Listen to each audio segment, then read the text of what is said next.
Now, this is my story of my first attempt in fasting for 3 days without food. I've never done this, but it came very spontaneous. I was at the lowest part of my life. I was confused about many things and I needed to hear God. And so I asked permission from home. I said I needed time with God. And so I was given that permission and I checked into a place. Now I've never done this. So when I checked in, I started asking questions. I have a business that is doing well. I have kids I have to care for, a husband to care for, a home to manage. I had it all going for me. What exactly am I doing in this place? So I convinced myself that tomorrow morning I'm checking out and I'm going back home. So I went outside to sit and think about my decisions. Then a lanky man was just passing by and he said, "Woman of God, you are here to wait on God. He will show up. Don't leave." And just went his way. Now that was a bit strange because I don't know him. I hadn't discussed it with anyone except my husband.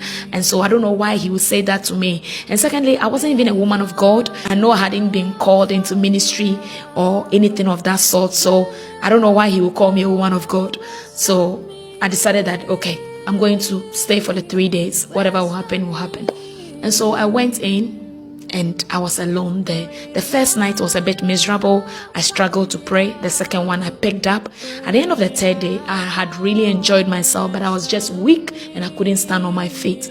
I thought I was going to enjoy this dramatic experience when people say they are fasting and they are seeing angels and all that. Nothing of that sort happened.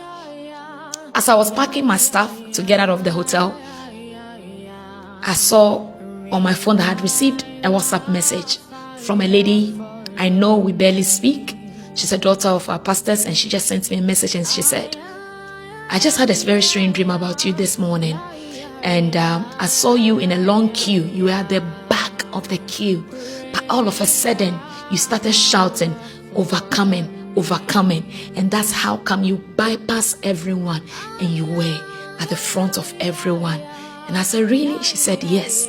And so I was so thankful because that's what it was an answer to a prayer. And I came back home and what I was going through, it didn't stop. I had the strength to go through it. And I look back to today and I noticed that many times they are yearning in our spirit. Many times God is calling us into the secret place, but we are bombarded with daily activities, marriages, kids, and everything that we never respond to it.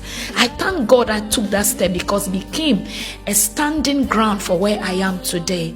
I know that yearning is in your spirit. Take that step. God is waiting for you. He will be expecting you.